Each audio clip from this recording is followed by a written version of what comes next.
ህወሓት ተፈናቃዮችን በማስገደድ ወርሃዊ የፓርቲ መዋጮ እየጠየቀ መሆኑ ተሰማ። በሌላ በኩል ሌተናል ጀነራል ታደሰ ወረደ ወገናቸውን ለመታደግ ርብርብ እያደረጉ ያሉ አካላትን በማመስገን አስቸኳይ ዘላቂ መፍትሄ እንዲፈለግ ጠይቀዋል። በቀዳሚነት አካትነዋል። በሰላሌ ህዝብ ላይ የጥላቻ ንግግር ያሰማው ፓስተር በቁጥጥር ስር ለመዋል ዘመቻ ተጀመረ። ነብይ ሄኖክ ግርማ ሰላሌ ጥንቋይና የመተተኛ ሀገር ነው በሚል በማህበራዊ ሚዲያ የተሰራጨው ቪዲዮ በህብረተሰቡ ዘንድ ከፍተኛ ቅሬታን ፈጥሯል። የዜናችን አካል ነው። ግራጫ ቀለም ያልቀቡ የአዲስ አበባ ከተማ ነዋሪዎች የመብራትና የውሃ አገልግሎት ሊቋረጥባቸው ነው ተባለ። ነዋሪዎች ይህን ለማድረግ አቅም እንደሌላቸው ቢገልጹም የከተማ ውበትና አረንጓዴ ልማት ቢሮ ኃላፊ የሆኑት አቶ ግርማ ሰይፉ ግን የወጣውን ስታንዳርድ ላለመፈጸም ድህነት ምክንያት አይሆንም ሲሉ ተናግረዋል። ሌላኛው ዜናችን ነው። የተባበሩት መንግስታት ድርጅት በጋምቤላ ክልል ለስደተኞች የሚያቀርበውን እርዳታ ለጊዜው አቋረጠ። የተባበሩት መንግስታት የስደተኞች ድርጅት UNHCR በጋምቤላ ክልል የተከሰተውን የጸጥታ መደፍረስ ተከትሎ ለስደተኞች የሚያቀርበውን አገልግሎት መቋረጡን አስታውቋል። በዜናችን አካትነዋል። የተባበሩት መንግስታት ድርጅት የሱዳን ጦርነት ወደ ኢትዮጵያ ሊዛመት እንደሚችል አስታወቀ። የተባበሩት መንግስታት ድርጅት የጸጥታው ምክር ቤት በአካባቢው ሰፊ የቀጠናዊ ግጭት ስጋት መጋረጡን አስጠንቅቋል። በዝርዝር እንመለከተዋለን። ጤና ይስጥልን የተወደዳችሁና የተከበራችሁ የቦርከና ሚዲያ ቤተሰቦቻችን የሰዓቱ ዜናችን አበይት ዜናዎችን በማስቀደም ጀምሯል። በዝርዝር ማየት እንጀምራለን። በቅድሚያ ህወሓት ተፈናቃዮችን በማስገደድ ወርሃዊ የፓርቲ መዋጮ እየጠየቀ መሆኑ ተሰማ። በሌላ በኩል ሌተናል ጀነራል ታደሰ ወረደ ወገናቸውን ለመታደግ ርብርብ እያደረጉ ያሉ አካላትን በማመስገን አስቸኳይ ዘላቂ መፍትሄ እንዲፈለግ ጠይቀዋል። ህወሓት ተፈናቃዮችን በማስገደድ ወርሃዊ የፓርቲ መዋጮ እየጠየቀ መሆኑን በክልሉ ከሚንቀሳቀሱ የፖለቲካ ፓርቲዎች ውንጀላ ቀርቦበታል። ሳልሳዊ ወያነ ትግራይ ፓርቲ በትግራይ በጠበንጃ የሚመራ የፖለቲካ ኃይል ስልጣን ላይ ተቀምጧል ሲል ክስ አሰምቷል። ህዝባዊ ወያነ ሓርነት ትግራይ ከተፈናቃዮች ሳይቀር በማስገደድ ወርሃዊ የፓርቲ መዋጮ እየጠየቀ ነው ያለው ፓርቲው ከሽረንዳ ስላሴ የተፈናቃዮች ማቆያ ማዕከል የሆነውን በማስረጃ አቅርቧል። በማቆያ ማዕከሉ የነበሩት የስድስት ልጆች አባት ተፈናቃይ በህወሓት የፓርቲ ወርሃዊ ክፍያ እንዲከፍሉ ይጠየቃሉ ብሏል። ፓርቲው አባትየው እኔ የፓርቲ አባል አይደለሁም፣ በሆነም በዚህ ወቅት የመክፈል አቅም የለኝም በማለት እንደመለሱ ገልጸዋል። የፓርቲ አባል አይደለሁም፣ ወርሃዊ መዋጮ አልከፍልም ያሉት አባት በድርጅቱ አባላት በፕላስቲክ የተሰራ ቤታቸው ፈርሶ ከመጠለያ ማዕከሉ እንዲባረሩ መደረጋቸውን ፓርቲው በማሳያነት አንስተዋል። ሳልሳዊ ወያነ ትግራይ በትግራይ ህዝብ ጫንቃ በጠበንጃ የሚያዝ የፖለቲካ ኃይል ተጭኗል ቢልም ተፈናቃዮች ወደ ቀያቸው ሳይመለሱ የክልሉ ግዛታዊ አንድነት ሳይረጋገጥ ምርጫ መካሄድ የለበትም ሲልም አሳስቧል። ይህ በእንዲህ እንዳለ የጊዜያዊ አስተዳደሩ ፕሬዝዳንት ሌተናል ጀነራል ታደሰ ወረደ ወገናቸውን ለመታደግ ርብርብ እያደረጉ ያሉ አካላትን በማመስገን አስቸኳይ ዘላቂ መፍትሄ እንዲፈለግ ጠይቀዋል። በትግራይ ክልል በህጻጽ ስደተኞች ካምፕ ውስጥ በተፈናቃይ ወገኖች ላይ እየደረሰ ያለውን የረሃብ አደጋ አስመልክቶ የክልሉ ጊዜያዊ አስተዳደር ፕሬዝዳንት ሌተናል ጀነራል ታደሰ ወረደ በዛሬው ዕለት መግለጫ ሰጥተዋል። ፕሬዝዳንቱ በቅርቡ በህጻጽ መጠለያ ካምፕ ያለውን አስከፊ ሁኔታ የሚያሳይ ምስል ለህዝብ ይፋ ያደረጉ ወጣቶችን በማመስገን መግለጫቸውን ጀምረዋል። ጀነራል ታደሰ በሀገር ውስጥና በውጭ ሀገር የሚኖሩ ኢትዮጵያውያንና ኤርትራውያን ወገናቸውን ለመታደግ እያደረጉት ያለውን የርብርብ ተግባር በራሳቸውና በክልሉ መንግስት ስም አድንቀዋል። ይህ የተቀደሰ ተግባር ተዳክሞ የቆየውን የጋራ እሴት በማጠናከር ረገድ ትልቅ ሚና እንዳለውም ገልጸዋል። ፕሬዝዳንቱ አክለውም ችግሩ በህጻጽ መጠለያ ብቻ የተገደበ አይደለም ያሉ ሲሆን በተመሳሳይ ሁኔታ ላይ የሚገኙ ከ145 በላይ የመጠለያ ጣቢያዎች በመላ ክልሉ ይገኛሉ ሲሉ ገልጸዋል። በእነዚህ ጣቢያዎች ያሉ በመቶ ሺዎች የሚቆጠሩ ወገኖች በአስቸኳይ የረሃብ አደጋ ላይ ናቸው ብለዋል። የፌዴራል መንግስት፣ የክልል መንግስታትና መላው የኢትዮጵያ ህዝብ ተፈናቃዮችን ከሞት የመታደግ ሰብአዊ ግዴታ እንዳለባቸው ያሳሰቡት ጀነራል ታደሰ ለችግሩ ዘላቂ መፍትሄ እንዲበጅለትም ጠይቀዋል። ተፈናቃዮች ደህንነታቸው ተጠብቆ ወደ ቀያቸው እንዲመለሱ ማድረግ እንደሚገባ የተናገሩት ታደሰ የፌዴራል መንግስት ለጉዳዩ ልዩ ትኩረት ሰጥቶ የመልሶ ማቋቋም ስራውን እንዲያፋጥንና ተፈናቃዮችን ወደ ቦታቸው በመመለስ እንዲቋቋሙ ማድረግ ለዚህ ችግር ብቸኛና ዘላቂ መፍትሄ ነው ሲሉም አሳስበዋል። በሰላሌ ህዝብ ላይ የጥላቻ ንግግር ያሰማው ፓስተር በቁጥጥር ስር ለመዋል ዘመቻ ተጀመረ። ነብይ ሄኖክ ግርማ ሰላሌ ጥንቋይና የመተተኛ ሀገር ነው በሚል በማህበራዊ ሚዲያ የተሰራጨው ቪዲዮ በህብረተሰቡ ዘንድ ከፍተኛ ቅሬታን ፈጥሯል። የማህበረሰብ አንቂዎች የፌዴራልና የአዲስ አበባ ፖሊስ ቲክቶከሮች እንዲታረሙ የፈጸማችሁት መልካም ስራ በእምነት ተቋማት ስር ተቀምጠው በማህበረሰብ ላይ ጥላቻን የሚዘሩ የትልቅ ትንንሾች ላይ የእርምት እርምጃ በመውሰድ ኃላፊነታቸውን እንዲወጡ ጥሪ አቅርበዋል። በዚሁ መሰረት በፓስተር ሄኖክ ግርማ በሰላሌ የህግ ምርመራ ተጀምሯል ተብሏል። የሰሜን ሸዋ ኮሙኒኬሽን ባወጣው መግለጫ የሰሜን ሸዋ ዞን አቃቤ ሕግ መምሪያ የሰላሌን ህዝብ ክብር የሚነኩ ንግግሮችን አድርገዋል የተባሉትን ፓስተር ሄኖክን ለህግ ለማቅረብ እንቅስቃሴ መጀመሩን አስታውቋል። የፊቼ ከተማ አቃቤ ሕግና የከተማዋ ፖሊስ በቅንጅት በጀመሩት ምርመራ ከጉዳዩ ጋር በተያያዘ ወይዘሮ ባዩሽ አለማየሁ ከበደ የተባሉ ግለሰብን በቁጥጥር ስር ውለው ምርመራ ይደረገባቸው መሆኑን ገልጸዋል። የሰሜን ሸዋ ዞን አቃቤ ሕግ መምሪያ ኃላፊው አቶ ዳምጦ ጠና በሰጡት መግለጫ ብሔርን በመስደብ ስም በማጠልሸትና በህዝብ መካከል ሁከትን የሚፈጥሩ ንግግሮችን ማድረግ በህግ የሚያስጠይቅ ከባድ ወንጀል ነው ብለዋል። ፓስተሩ በአሁኑ ወቅት በሌላ ክልል እንደሚገኙ የጠቆሙት ኃላፊው ግለሰቡን በቁጥጥር ስር ለመዋል ከፌዴራል የህግ አካላት ጋር የቅርብ ክትትልና ንግግር እየተደረገ መሆኑን አረጋግጠዋል። የጀግኖች መፍለቂያ የኩሩ የኦሮሞ ህዝብና የተለያዩ ሃይማኖቶች በክብር የሚኖሩበት ሰላሌ ስም መነካቱ የህዝብ ቁጣ የቀሰቀሰ በመሆኑ ህጉ ተገቢውን ምላሽ ይሰጣል ብለዋል ኃላፊው። አቃቤ ሕግ መምሪያው የህግ የበላይነትን ለማረጋገጥ አስፈላጊውን እርምጃ ሁሉ እንደሚወስድና የምርመራውን ውጤት በጊዜው ለህዝብ ይፋ እንደሚያደርግ አስታውቋል። ግራጫ ቀለም ያልቀቡ የአዲስ አበባ ነዋሪዎች የመብራትና የውሃ አገልግሎት ሊቋረጥባቸው ነው ተባለ።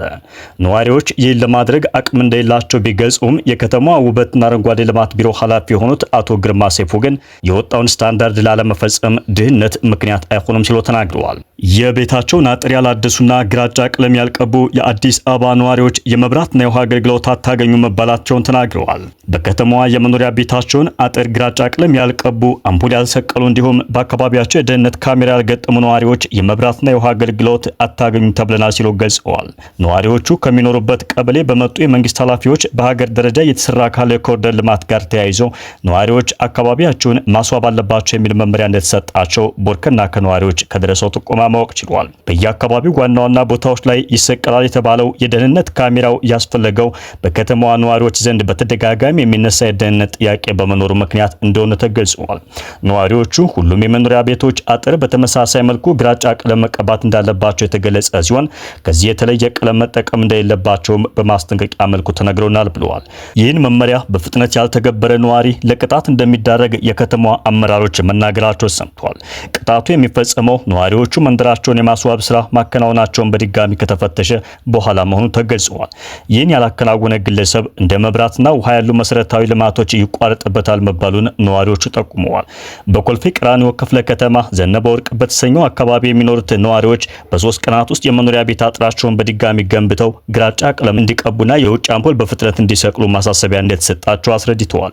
ነገር ግን ከከተማ አስተዳደሩ የመጣውን ትዕዛዝ በተሰጣቸው ቀነ ገደብ ውስጥ ለማስፈጸም የገንዘብ ችግር እንዳጋጠማቸው የገለጹት ነዋሪዎቹ ተጨማሪ ጊዜ እንዲሰጣቸውም ጠይቀዋል። በአሁኑ ወቅታዊ ገበያ 1 ጋሎን ቀለም 1600 ብር፣ ኤጋ ቆርቆሮ 1300 ብር፣ የደህንነት ካሜራ ከ4000 እስከ 13000 ብር እየተሸጠ ይገኛል። የአዲስ አበባ ከተማ አስተዳደር የከተማ ውበትና አረንጓዴ ልማት ቢሮ ኃላፊ የሆኑት አቶ ግርማ ሰይፉ በከተማው አስተዳደር የወጣውን ስታንዳርድ ላለመፈጸም ድህነት ምክንያት አይሆንም ሲሉ ተናግረዋል። መንግስት ምግብ ለማግኘት የሚቸገሩ ነዋሪዎችን ሊረዳ ይችላል፣ ነገር ግን ለዚህ ሲባል ህግ ሊያላላ አይችልም ብለዋል ኃላፊው። ግርማ ከዚህ ቀደም በተመሳሳይ መልኩ ለኦሮሚያ ብሮድካስቲንግ ኔትወርክ በሰጡት አስተያየት በአዲስ አበባ ከተማ በተለያዩ አካባቢዎች እየተሰራ በሚገኝ የኮሪደር ልማት የተፈናቀለው ድህነት እንጂ ድሃ አይደለም ሲሉ መናገራቸው አይዘነጋም። የተባበሩት መንግስታት ድርጅት በጋምቤላ ክልል ለስደተኞች የሚያቀርበውን እርዳታ በጊዜያዊነት አቋረጠ። የተባበሩት መንግስታት የስደተኞች ድርጅት ዩኤንኤችሲአር በጋምቤላ ክልል የተከሰተውን የጸጥታ መደፍረስ ተከትሎ ለስደተኞች የሚያቀርበውን አገልግሎት መቋረጡን አስታውቋል። 483,000 በላይ የደቡብ ሱዳን ስደተኞች በኢትዮጵያ እንደሚኖሩ የስደተኞች ድርጅት መረጃ ያመለክታል። ድርጅቱ በይፋው የፌስቡክ ገጽ ላይ ባወጣው መግለጫ በክልሉ በተከሰተው ግጭት የተነሳ ለስደተኞች የሚደርስ የምግብና የውሃ አቅርቦት ለጊዜው መቋረጡን ገልጿል። የመንግስታቱ ድርጅት ትናንት ማክሰኞ ታህሳስ 14 ቀን 2018 ዓ.ም ባወጣው መግለጫ ላይ የተቋረጠውን የእርዳታ አቅርቦት ለማስቀጠል ጥረት እያደረገ መሆኑን ጠቅሷል። ዩኤንኤችሲአር በክልሉ የተቀሰቀሰውን አለመረጋጋት ተከትሎ በማህበራዊ ሚዲያ ስደተኞች ላይ ያተኮረ ሐሰተኛ መረጃ መስራጨቱንና ይህም እንዳሳስበው አስታውቋል። ድርጅቱ ሁኔታው በፍጥነት ትኩረት ካልተሰጠው ውጥረትን ያባብሳል ሲል ስጋቱን ገልጿል። ለተፈጠረው አለመረጋጋት ሰላማዊ መፍትሄ እንዲፈለግ ጥሪ ያቀረበ ሲሆን ማንኛውም ሰው ስደተኞችና ስደተኛ ተቀባይ ማህበረሰብ ላይ ከሚስተነዘሩ የጥላቻ ንግግሮች እንዲታቀብ አሳስቧል። የተባበሩት መንግስታት ድርጅት የስደተኞች ድርጅት መረጃ እንደሚያመላክተው ከሆነ ከ483 ሺህ በላይ የደቡብ ሱዳን ስደተኞች በኢትዮጵያ የሚኖሩ ሲሆን ወደ 450 ሺህ የሚጠጉ ከደቡብ ሱዳን ግጭት ሸሽተው የመጡ ስደተኞች በጋምቤላ ውስጥ የሚገኙ የተለያዩ መጠለያ ጣቢያዎች ውስጥ ይኖራሉ ብለዋል። መጠለያ ጣቢያዎቹ በርካታ ስደተኞችን የያዙ ቢሆንም በደቡብ ሱዳን ባለፈው ዓመት ያገረሸው ግጭት በርካቶች ወደ ጋምቤላ እንዲሰደዱ አድርጓቸዋል።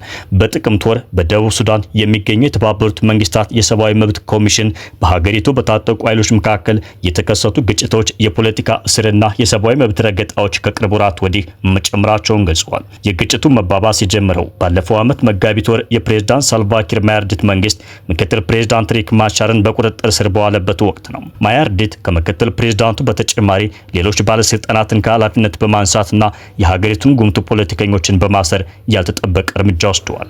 በጋምቤላ ክልል ባለፉት 2 ሳምንታት በተለያዩ አካባቢዎች የተፈጠረውን ግጭት ተከትሎ የመከላከያና የፌዴራል የጸጥታ አካላት መሰማራታቸውን የክልሉ ፕሬዝዳንት አለሚቱ ኡሙድ መናገራቸውን ቦርከና በወቅቱ መዘገቡ ይታወሳል። በጋምቤላ ክልል ባለፉት 2 ሳምንታት በተለያዩ አካባቢዎች የተፈጠረውን ግጭት ተከትሎ የሰዎች ሕይወት መጥፋት፣ የንብረት መውደምና የአካል ጉዳት መድረሱን የኢትዮጵያ ሰብአዊ መብቶች ኮሚሽን ኢሰመኮ ታህሳስ 12 ቀን 2018 ዓ.ም ባወጣው መግለጫ አስታውቋል። ኢሰመኮ በክልሉ በሰዎች በሕይወት የመኖርን ጨምሮ ሌሎች የሰብአዊ መብት ጥሰቶች እንዳይደርሱ ለመከላከል በቂ የጸጥታ አካላት በአስቸኳይ እንዲሰማሩ በመግለጫው ጠይቋል። ኢሰመኮ በጋምቤላ የተለያዩ አካባቢዎች የተከሰቱ ግጭቶች በክልሉ ነዋሪዎች የሰብአዊ መብቶች ላይ የሚያደርሱትን ጉዳት በተመለከተ ባወጣው መግለጫ በክልሉ ውስጥ ባሉት ኢንታግ ልዩ ወረዳ፣ ጋምቤላ ወረዳና በጋምቤላ ከተማ ከህዳር 28 ጀምሮ የተፈጠሩ ግጭቶችን እየተከታተለ እንደሚገኝም ገልጸዋል። የጋምቤላ ከተማ ፖሊስ አዛዥ የነበሩት የዋና ኢንስፔክተር ኡሙድ እጅሉ መገደል ተከትሎ በጋምቤላ ከተማና በአካባቢው ባሉት ወረዳዎችና ቀበሌዎች ግጭት ተፈጥሮ እንደነበርም ኢሰመኮ በመግለጫው አስቷል።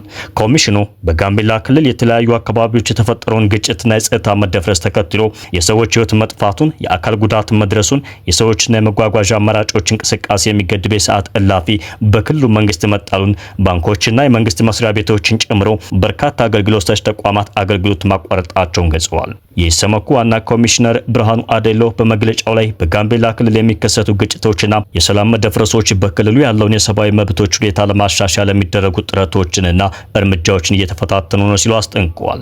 የጋምቤላ ክልል አስተዳደር ስለ ግጭቱ ባወጣው መግለጫ የክልሉ ህዝብ ሰላም እንቅልፍ የሚነሳቸውና ግጭትና የሰሞት የሚያስደስታቸው ያላቸው አካላት የጋምቤላ ከተማን ጨምሮ በሌሎች ወረዳዎች ትርምስ ፈጥረዋል ሲል ወንጅለዋል። የክልሉ መንግስት ባወጣው በዚሁ መግለጫ ላይ እነዚህ ኃይሎች ሰዎችን በመግደል ተሽከርካሪዎች ላይ ጥቃት በማድረስ ህይወት እንዲጠፋ በማድረግ የጸጥታ አካላትን እና አመራርን ኢላማ በማድረግ የተለያዩ ሙከራዎችን ማድረጋቸውን ገልጸዋል። በክልሉ የተለያዩ አካባቢዎች የተከሰተውን ግጭት ተከትሎ አንድ ባንክ ስራ አስኪያጅና የጋምቤላ ከተማ ፖሊስ ጽሕፈት ቤት አዛዥ የነበሩት ዋና ኢንስፔክተር ኡመድ እጅሉ ተገድለዋል። ለሳምንታት በቆየ የጋምቤላ ክልል አለመረጋጋት ለጥቃቱ ተጠያቂ የሆኑ አካላት ከታጣቂዎች ጋር ግንኙነት ያላቸው ናቸው መባሉን ቦርከና ከአካባቢው ነዋሪዎች ያገኘው መረጃ ያመለክታል። በክልሉ የተከሰተውን የጸጥታ መደፍረስ ለመቆጣጠር የጋምቤላ ከተማ አስተዳደር ከህዳር 30 ቀን 2018 ዓ.ም ጀምሮ ከጸጥታ አካላት ውጭ ማንኛውም ተሽከርካሪና ሰው ከምሽት 1 ሰዓት በኋላ እንዳይንቀሳቀሱ የሚከለክል የሰዓት እላፊ ገደብ መጣሉም ይታወሳል። የተባበሩት መንግስታት ድርጅት የሱዳን ጦርነት ወደ ኢትዮጵያ ሊዛመት እንደሚችል አስታወቀ። የተባበሩት መንግስታት ድርጅት የጸጥታው ምክር ቤት በአካባቢው ሰፊ ቀጠናዊ ግጭት ስጋት መጋረጡን አስጠንቅቋል። የተባበሩት መንግስታት ድርጅት በሱዳን እየተባባሰና ከጊዜ ወደ ጊዜ ዓለም አቀፋዊ መልክ እየያዘ የመጣው ግጭት ወደ ጎረቤት ሀገራት በተለይም ወደ ኢትዮጵያ ሊዛመት ይችላል ብሏል። አሁን ያለው የሱዳን የእርስ በርስ ጦርነት እየበረታ መምጣት፣ የጦር መሳሪያዎች ስርጭት ከጨመረና ታጣቂ ቡድኖች በድንበሮች በኩል መንቀሳቀሳቸው የስጋቱ ዋነኛ መገለጫ ናቸው ብለዋል። በተባበሩት መንግስታት ድርጅት የጸጥታው ምክር ቤት ገለጻ ያደረጉት የፖለቲካና ሰላም ግንባታ ጉዳዮች ረዳት ዋና ጸሐፊ ካሊድ ኺያሪ ጦርነቱ በቅርቡ ወደ ሱዳን የኮርዶፋን ግዛት አቅጣጫ መዞሩን ተናግረዋል። የሱዳን ፈጥኖ ድራሽ ኃይል የባባናሱን ከተማ በጎርጎሮሳውያን ታህሳስ 1 ቀን የሄግሊግ የነዳጅ ማውጫ ኃይልን ታህሳስ 8 ቀን መቆጣጠሩንና በደቡብ ኮርዶፋ የሚገኙ ዋና ዋና ከተሞች አሁንም በቡድኑ ከበባ ውስጥ መሆናቸውን አስታውቀዋል። ኪያሪ አክለውም በሱዳንና በደቡብ ሱዳን መካከል እየታየ እንዳለው ሁሉ ታጣቂ ቡድኖችን ድንበር ተሻግረው የሚያደርጉት እንቅስቃሴ በቀጠናው መረጋጋት ሊያሳ ሊያሳጣ የሚችል ተጽዕኖ እንዳለው አስጠንቅቀዋል። 3 ዓመቱ ሊደፍን 3 ወራት ብቻ የቀሩት የሱዳን እርስ በርስ ጦርነት ከዛሬ ነገ መቋጫ ያገኛል ሲባል ዛሬም ድረስ ተባብሶ ቀጥሏል። የእርስ በርስ ጦርነቱ ከሀገራዊ ችግር አልፎ አካባቢያዊ እንዳይሆን ዓለም አቀፍ ተቋማት በተደጋጋሚ ሲያስጠነቅቁ የቆዩ ሲሆን የተባበሩት መንግስታት ድርጅትም ስጋቱን ገልጸዋል። የተወደዳችሁ የቦርከና ሚዲያ ቤተሰቦቻችን የሰዓቱ ዜናችን ተጠናቀቀ። ጤና